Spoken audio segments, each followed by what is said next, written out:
Good evening. This is 2020 Church, and I'm Pastor Larry Enriquez, and this is our Lent season for the Christian. And it's an exciting time as we prepare our hearts for the celebration of the resurrection of Christ. And of course, there's no celebration of resurrection until there is some death. And so there's also the commemoration of the death of Christ, which is, again, what we call the cross. And we glory in that because that's where we meet God with our sin and find forgiveness. In light of that, we do simple soup suppers, which is a way of us slowing down and contemplating the meaning of what it is to live the Christian life and to embrace all that God has done for us and our identity in Him and all the beauty that comes with being a believer. So we do simple soup suppers 4 weeks prior to Easter Sunday, and this is our third soup supper. And so we're going to make, or I'm going to make for you, a chicken noodle soup, except we're not going to do the noodles so much, partly. We'll get there in a bit. It's kind of an exciting thing. We're going to do a matzo or a matzo soup, which is a bread-like dumpling that comes from the unleavened bread that we can look at in Exodus chapter 12 regarding the Passover. So we'll talk a little bit more about that in just a bit. But let's move through some of the ingredients and process of making a chicken noodle or a chicken matzo soup. It's very flavorful. It's chicken forward. I like to make my own chicken stock. You certainly can buy it everywhere. This is homemade, so it has a lot of flavor in it because I put a lot of flavor in the things that I make. I had 6 chicken breasts that I had here in the chicken broth, and it braised here for until it got to about 150 degrees because 165 is about where you want to get it, and I use one of these temperature gauges. I just stick it in the meat, but I don't go all the way to 165 because it's going to also cook in the soup once it gets shredded, like right over here. Now you can cut it into cubes. I like shredding the meat because to me, chicken breast isn't the most flavorful meat, but when you shred it, it gets all the flavor of its own broth back into it. So I've shredded it here with 2 forks, and then also I have made this unleavened dumpling called matzo, and this is it right here. That's my rosemary. I have a rosemary plant, so I use rosemary in everything. But I'm going to take the matzo. It cooked for about 20 minutes or so in a chicken broth, just by itself, because I cook it before I put it in the actual final soup process. So I'm going to take out all of these matzo dumplings. By the way, you can buy matzo flour at any grocery store, and it's very simple. Most matzo directions are right on the box. Usually it takes 2 eggs and a couple tablespoons of vegetable oil, and then the matzo flour or dough, and then you mix it together and make little dumplings, put it in the refrigerator, and then cook it when you're ready. It's very simple. And here are the matzo balls. They're going to go into the soup at the end of the cooking of the soup. I'm going to set this over here to the side because this is the broth that we're going to put back into the soup.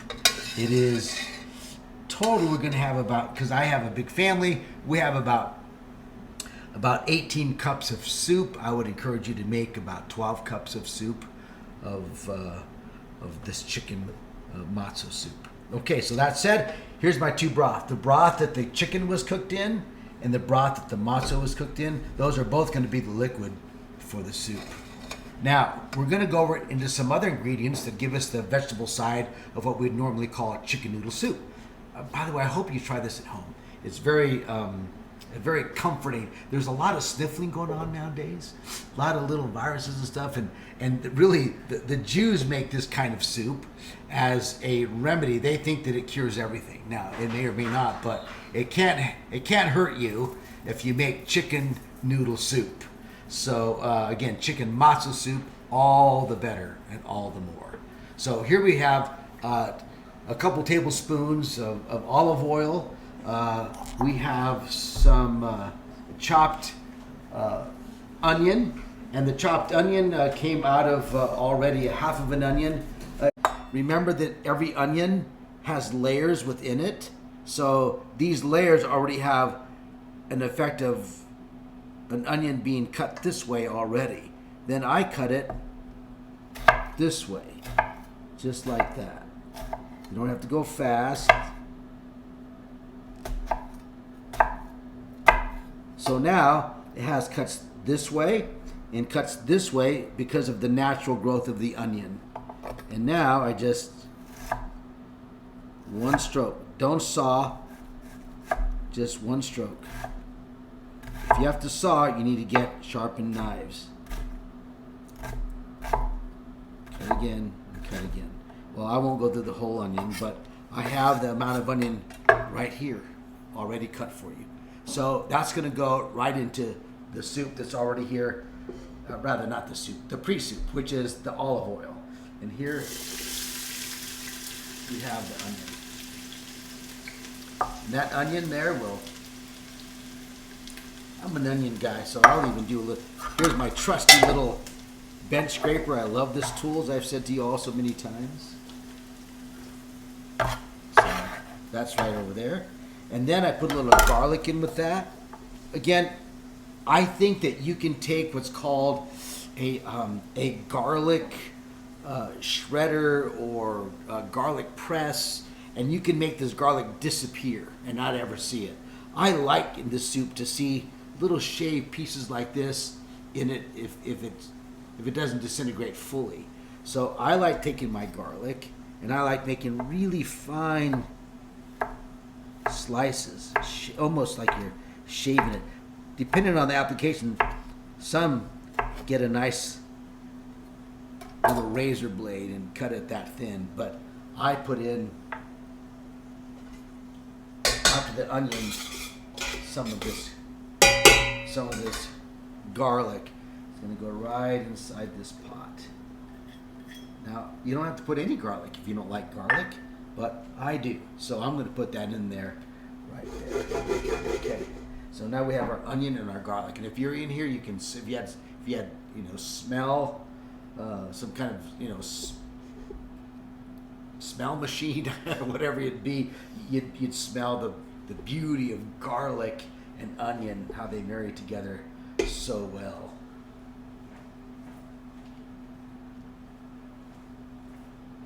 And of course, we need salt.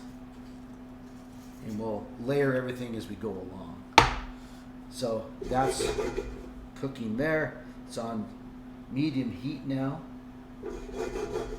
And that'll keep on. Now, as I've said to you before, there's that common French cooking base for soups and other foods that are onion and celery and carrots. And so we're going to really have a more pois here, but they're bigger chunks because we're going to eat it as though we were going to eat our chicken soup. So again, holding the knife appropriately, cut these into spoon-sized chunks. We have a lot of it already cut here for you. I don't like peeling my carrots. I wash them, I don't peel them, and then I cut them. And the same with the celery. I don't peel them, but I certainly wash them.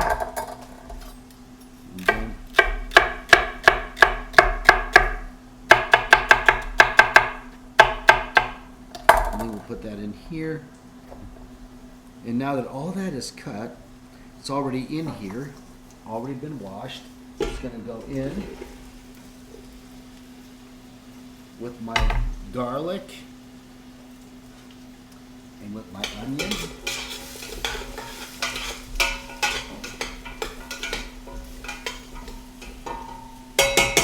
And a little bit more salt.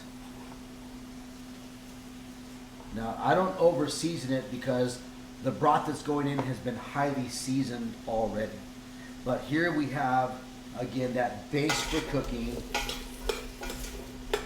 which is what's called moi pois.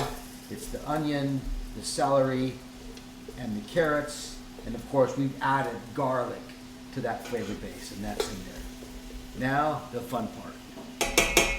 It's making the moi pois into a soup by adding this wonderful liquid into what's already cooking here on the stove.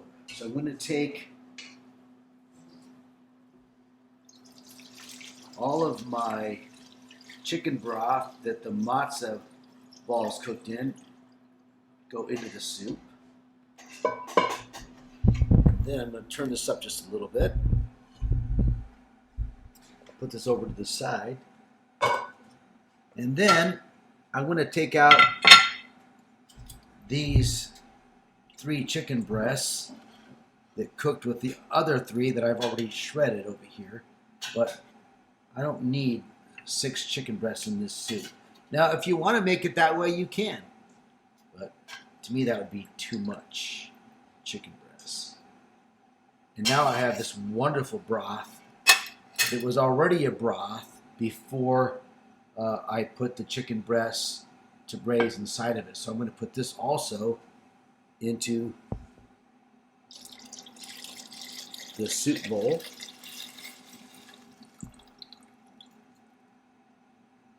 And now it's starting to look like a soup.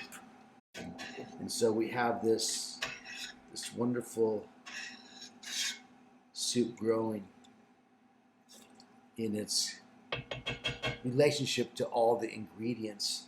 And now I'm going to add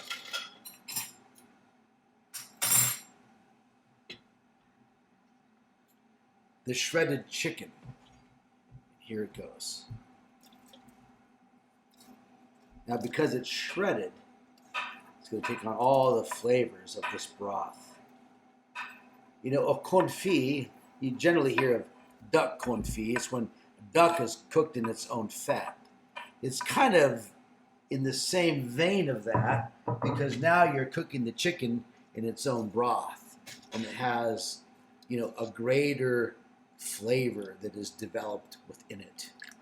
And so here we go with this wonderful soup, and it's coming to a place of being almost done, really.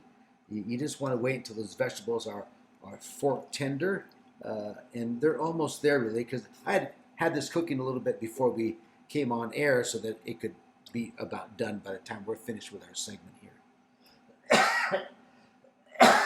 Excuse me. If I can, I like to, some of the wonder of cooking is that it makes us think, and it makes us do, and they come together. We're not just thinking about something, we're putting our thought into action, and we're creating something. And I think that's the wonder of cooking. Or anything that we do where our thought is somehow translated to something that we do and see a result. And cooking is one of those things for me. I hope it's that for you. But it reminds me of God's intent to make sure that we're mindful and thoughtful people and not bird brains. You know, have you ever seen a bird? I mean, birds do incredible things, but they're highly instinctual. They do things because it's written in their code, in their DNA. They're not thoughtful. So they're what we call bird brains. They're moving by instinct rather than by reason or thought. In fact, I recently saw a game bird kind of strutting in front of a leopard, and they were going, it was almost like the game bird was showing off in front of the leopard. And I think this game bird somehow had kind of like a piece of DNA missing, because it didn't get that this leopard was there to eat it, but it just kind of was strutting in front of this leopard. We want to be mindful. God never wants us to not be mindful or thoughtful about life. He gives us liturgies and things to do, to memorize, that we might get back to realizing that we're agents of God, created in His image, to be thoughtful. That's why He gives us various laws or various commands and memorials. Not so that those become rote and that we don't think anymore, but it makes us think. Sometimes we do things by rote, or we do things in memorial as though we don't have to think. Just do the action. But it's really given for us or to us so that we are mindful. We've done the opposite with that. We're called to be mindful. So the Bible has this wonderful, wonderful story of the Jews being moved out of enslavement to freedom, but then the tragedy of the story is they're dragging their feet to be free, and not listening to God, not trusting God, and working through that journey of what it means to follow God. And that's who we are, not just the Jews, but it's who we are. But when God removed them out of enslavement to freedom, in the book of Exodus, when they're being freed from Egypt, then in Exodus chapter 12, we have the command to the Jews had the command to commemorate who God is to them and who they are to God. And that God's intent for them is freedom, not enslavement. And so in this Exodus 12, we have, again, the guidelines for the Passover that they were to do every year to allow them and help them to be mindful, thoughtful about who they were and who God is. And in the Passover instructions, it had all kinds of symbols to the reality of how they were freed. Of course, the main thing is the Passover itself, that the death angel passed over the families who trusted in God. And here's an interesting thing. Trust isn't just a matter of the mind. It's a matter of the will and the action. Now, there may be occasion when only the mind is able to work that out. For most things, it's a demand of action to what the mind is thinking. So, though they may have trusted that God would free them from Egypt, and in trusting, they were to put their hope in that the death angel would pass over them because they were belonging and trusting in God, that their mindfulness of that wasn't enough. God said, put blood of the lamb on the doorposts of your homes so that the death angel passes over what you've put into action. They literally had to do something in action on their homes for the death angel to pass over them. It wasn't just their thoughtfulness about that alone. It says, no, act it out. If you trust me, then do this. And oftentimes God does that with us. If you trust me, do this. And so we have, I'm going to turn this down from a higher flame to a lower flame to let it kind of simmer and cook. And so in the book of Exodus, we have this lovely reminder of a very difficult time in the lives of Israel and those of Egypt as well.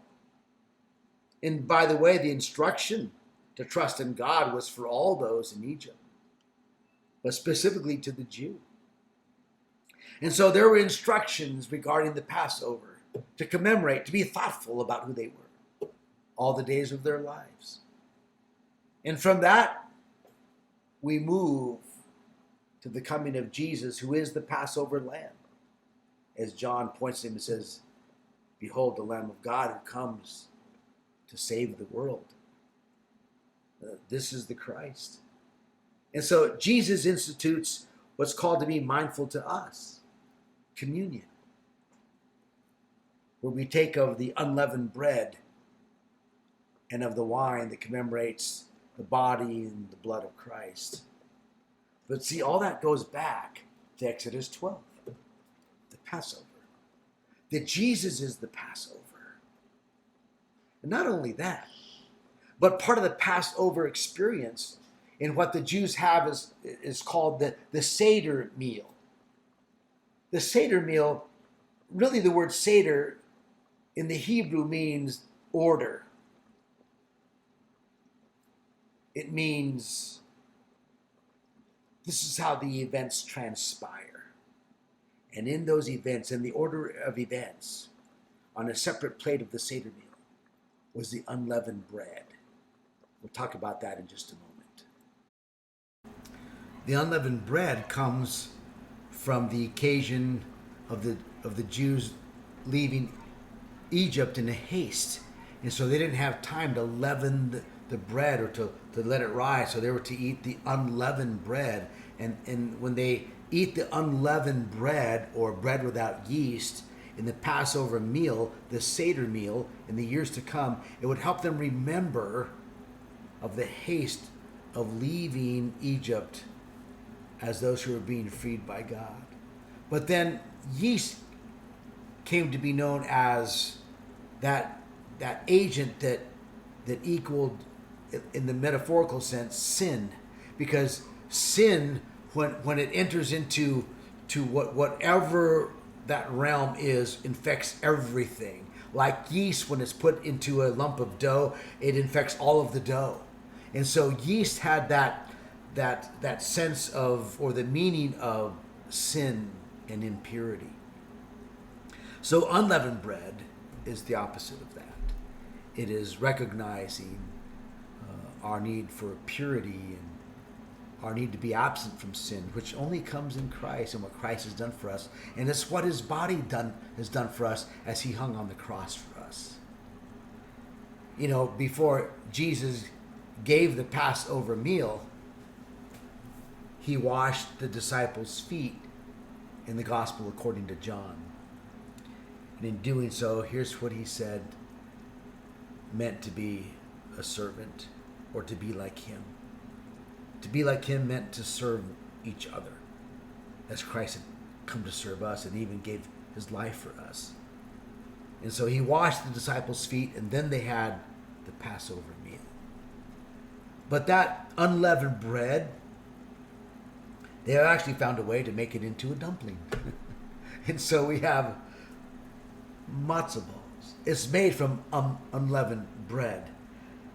When you make them, they're about 1 inch in diameter, but once they are cooked in the broth, they become this size. And they're going to go into this soup as what will then become the matzah chicken soup that we're making. But I think it's fun to do something else as well. And again, we're not Jews, but this helps us be mindful. But when I was in the store, I found these little nests of what's called a spinach colored pasta. It's pasta made with dough, but again, it's colored by spinach. And I thought that would be cool to put inside this chicken soup. So have fun when you cook. Be mindful. So now as the soup is coming to its end, I'm going to put in some of these spinach pasta nests to help create this, what would normally be a chicken noodle soup, but now a different kind of soup, a different kind of chicken. It's not chicken noodle, it's chicken nested soup, if you could say that. So have fun when you cook. And this goes in there just like that. Put a little bit more. And that pasta will cook and become, part of this soup. And then I'm going to put back all of these matzo balls, and they're so light and lovely. Really, I like them, and I hope that you try it. You can go buy Manischewitz Matzo, Matzo dough, and it'll give you easy instructions, an easy recipe to make them. And that becomes part of the soup. And you put them in at the end, just as the soup is finishing up. I'm going to give it a light stir because I don't want to break up those spinach nests or the matzo balls. So we have this lovely soup that's almost at its end. I'm going to cover it and put it on low. Let it cook until it's done. Now, I hope that cooking soup is fun and flavorful and, again, nourishing to you. But I hope it helps you be mindful, especially this particular soup. That we're mindful of what God has done for us. If we were to read Exodus chapter 12, or if we were to read the Gospel of John and read how the Lord washed the disciples' feet, and I believe it's John chapter 13. May you be mindful and not a bird brain. May you learn to be a thinking Christian who meditates on the things that are good and right and just and lovely. Meditate on what Christ has done for you. And now what you'll do for him, that you'll go out and act. Because your faith demands action. May you act out in Christ what it means to be his. Hey, I love you. I thank you for being here and being part of this Simple Soup Supper. May God bless you and keep you. Hope to see you at church this Sunday, which is called Palm Sunday. And then the following Sunday will be our Easter services. I hope that you're finding a way to celebrate what's unique to us as believers, because Christ is coming back soon. God bless you. Go in peace.